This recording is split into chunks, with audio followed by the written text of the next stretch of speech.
Salve, salve galera, nono ano, professor Alex, Geografia. O papai chegou! Vamos dar continuidade aos nossos trabalhos da apostila volume 3, iniciando na aula de hoje, a aula 16, a unidade 8. A unidade que tem como tema Revolução Técnico-Científico Informacional e Organização Econômica da Ásia, da Europa e da Oceania. Sequência, dos estudos com uma outra proposta de tema, mas ainda relacionada aos 3 continentes que víamos estudando anteriormente. Temos essa imagem aqui, Globo da Ciência e Inovação do Centro Europeu de Pesquisa Nuclear em Genebra, ilustrando aí a abertura da unidade relacionada à questão de tecnologias e com um pequeno texto para a gente aí poder interpretar. No interior desse globo há um museu de física contemporânea e no subsolo, próximo a esse prédio, está o LHC, o Grande Colisor de Hadrons, em inglês, o Super Acelerador de Partículas, cuja circunferência total é de 27 km e que se situa na fronteira entre Suíça e França. Que pesquisas são realizadas no LHC e com que finalidade? Então fica aí a dica para vocês realizarem também uma pesquisa nesse sentido, buscando entender melhor aí o papel desse acelerador. Aqui a gente tem uma dica, Está escrito assim, o LHC estuda a física das partículas atômicas e subatômicas. Para isso, promovem-se colisões em altíssima velocidade entre partículas no interior do duto circular de 27 km. Entre os principais objetivos dessas pesquisas estão explicar a origem da massa das partículas elementares e, com isso, o que podem ter sido os primeiros momentos da formação do universo, além da capacidade de geração de energia e de outras partículas. Mas vocês podem aprofundar os seus estudos e o seu conhecimento acerca dessa inovação tecnológica, que aqui, por estar localizada na Europa, é apresentada como um exemplo de revolução tecnológica, científica, informacional. O LHC, ou Grande Colisor de Hadrons, que são partículas subatômicas, é um dos principais exemplos da capacidade de investimento em pesquisa e desenvolvimento da Europa. Trata-se de tecnologia de ponta, ou seja, aquilo que tem de mais moderno, de mais sofisticado. Um tipo de aplicação de recursos no setor industrial das regiões economicamente mais desenvolvidas do globo. Outras estruturas similares, com extensão ainda maior que a do LHC de Genebra, estão em construção ou em projeto para as 2 próximas décadas. Prevê-se para 2025 a conclusão de um projeto com um túnel de comprimento entre 50 e 100 km na China e outro para 2035 na Europa, ocupando possivelmente uma área ainda maior.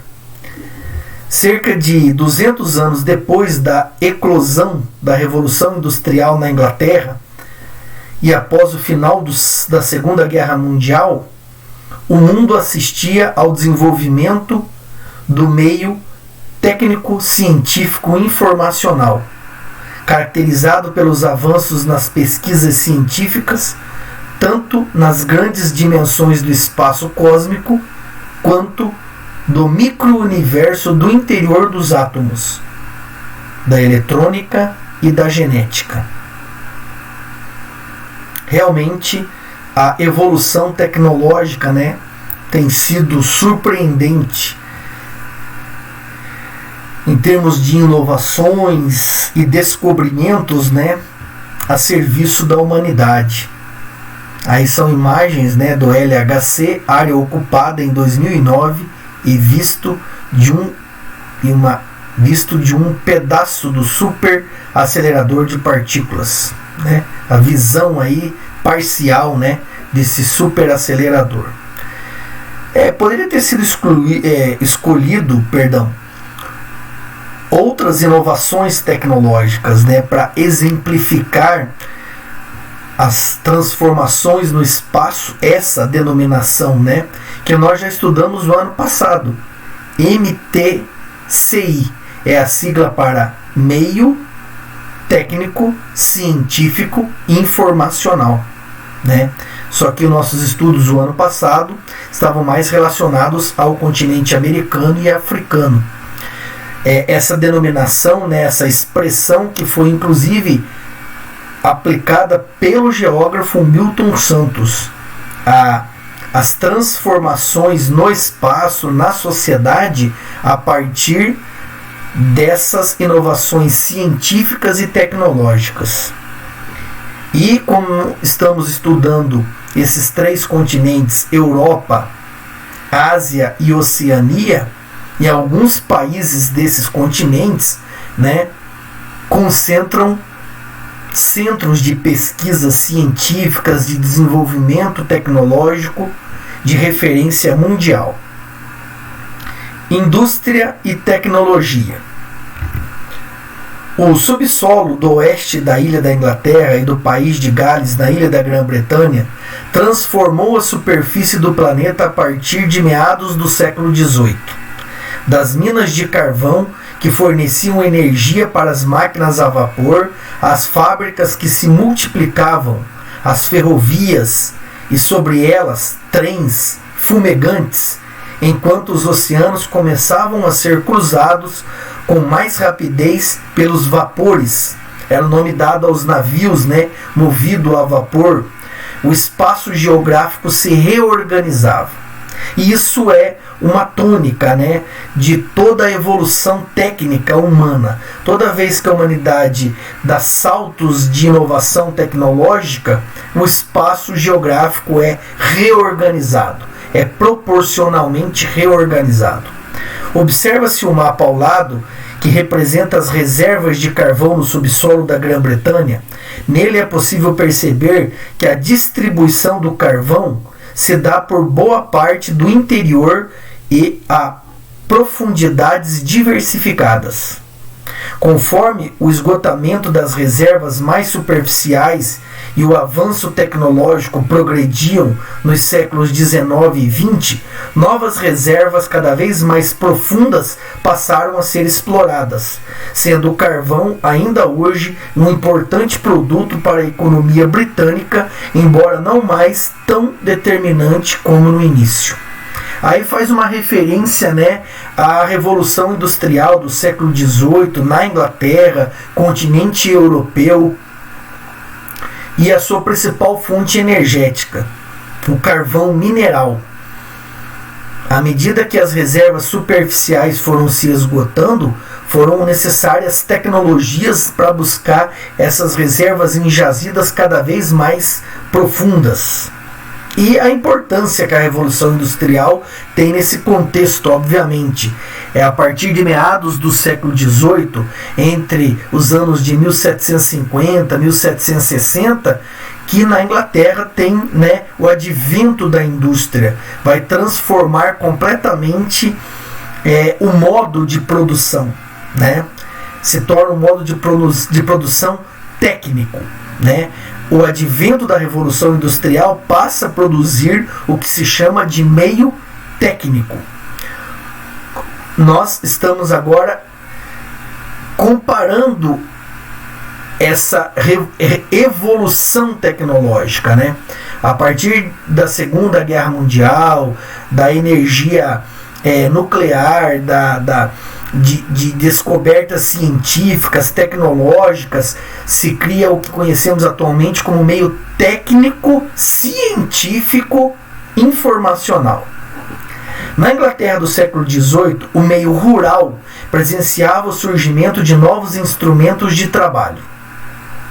E o aumento da produção que isso proporcionava dispensava da lida de campo, do trabalho no campo, milhares de pessoas. As ruas das cidades se enchiam de pessoas e parte das indústrias as acolhia. Era a Revolução Industrial, com seu ritmo frenético, que nascia e se propagava inicialmente pelo continente europeu. Por mais de um século, os produtos manufaturados da Inglaterra e de outros países europeus dominaram o mercado mundial. A Revolução Industrial foi tão importante no contexto econômico no mundo porque proporcionou não apenas mudanças no sistema de produção, mas mudanças econômicas, sociais, políticas, ambientais. O Brasil, bem como a maioria dos países da América Latina, até o início do século XX, era dependente da importação de produtos e da tecnologia europeia, principalmente ingleses. Muitas das ferrovias implantadas no território brasileiro entre o final do século XIX e o início do século XX foram projetadas e financiadas por companhias britânicas. A produção fabril das fábricas conduziu a Inglaterra e outros países da Europa à supremacia, ao controle do poder político e econômico mundial. A ampliação da produção de bens e o desenvolvimento do telégrafo, que possibilitou maior rapidez na comunicação à distância e redução do tempo das travessias pelos meios de transporte, como trens a vapor, movidos a carvão, formavam um mercado cada vez mais global, cujo centro era a Europa. Esse desenvolvimento se dava, contudo, a custo de péssimas condições de trabalho, de saúde e da exploração da mão de obra, inclusive infantil, que é o que está sendo retratado aqui na imagem, né? Representação do trabalho infantil em mina de carvão no século XIX.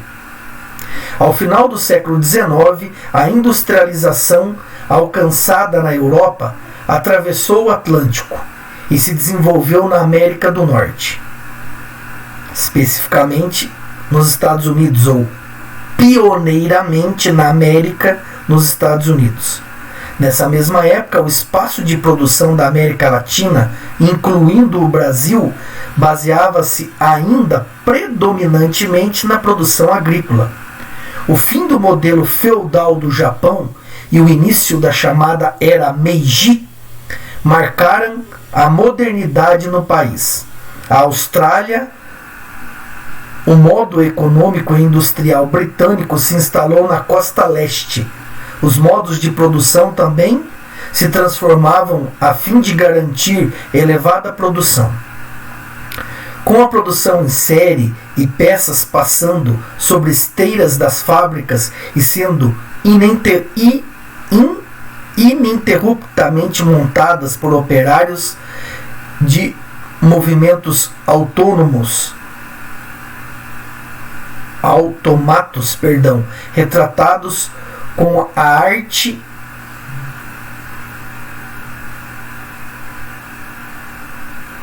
e a criatividade no célebre filme de Chaplin, Tempos Modernos, resume o modo de trabalho fabril no início dos anos de 1900, a partir de 1901 do século XX. Durante o período da Guerra Fria, 1945 a 1991, a União Soviética e os países sob sua influência econômica e política, além da China, desenvolveram principalmente a indústria de base, explorando o carvão e outros minérios de seu subsolo, como o ferro e o manganês. A industrialização nos países socialistas, como as demais bases econômicas, era planejada, conduzida e controlada pelo Estado. Bem, dois temas aqui a se destacar. A era Meiji é um período da história que o Japão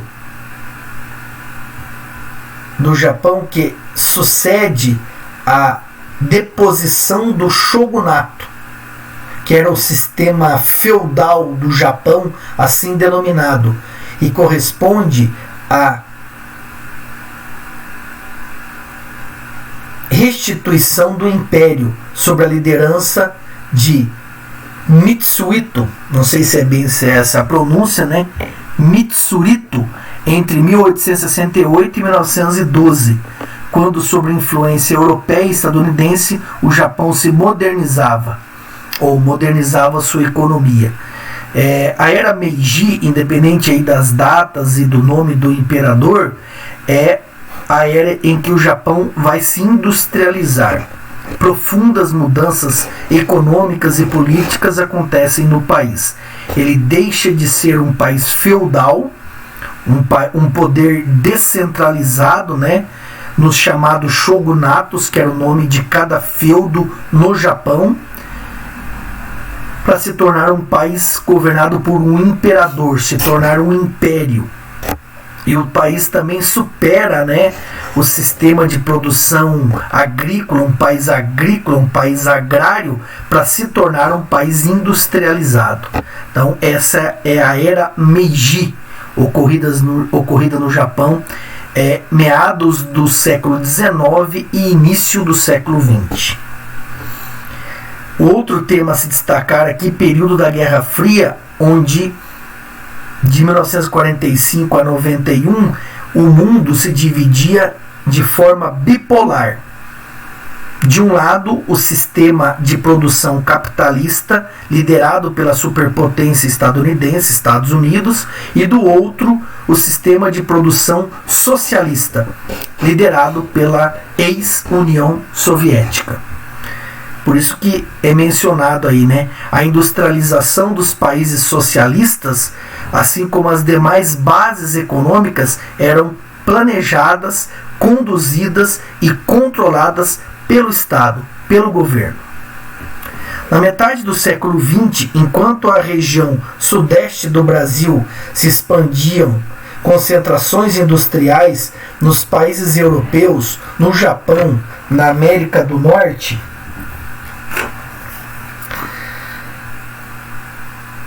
o nível de desenvolvimento econômico já não se media tanto pelo seu parque industrial.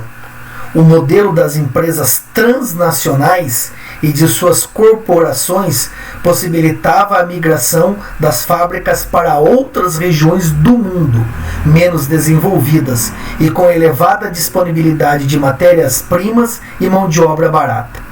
A industrialização e com ela a urbanização se expandiam no mundo periférico. Isso inclui Brasil, América Latina, países africanos, outros países asiáticos, encontrando em várias regiões do continente asiático, como a Índia e a Indochina, a região peninsular, uma península compreendida entre Índia e a China, condições favoráveis para o seu desenvolvimento. Mas isso é notório em países como Japão e Estados Unidos, uma vez que esses países se industrializaram anteriormente, e principalmente a Europa, né, que foram países pioneiros. É a chamada industrialização clássica. A partir de meados do século XX, esses países expandiram, né, as suas empresas, as chamadas empresas transnacionais, expandiram, descentralizaram a sua cadeia produtiva para outras regiões do mundo. Enquanto a América Latina se tornava importante base para a expansão geográfica das empresas transnacionais, isso que eu acabei de explicar, da Europa, da América do Norte, em vários locais do Extremo Oriente e Sudeste Asiático, com destaque para a Coreia do Sul, Taiwan, que ainda segundo a visão chinesa pertence à China, Malásia, Tailândia, Hong Kong, também cidade chinesa, cidade-estado, e Singapura, preparavam seu parque industrial no modelo de plataforma de exportação, ou seja, na montagem de bens mecânicos ou eletrônicos cujas peças, tecnologia e investimento eram oriundas, vinham do Japão.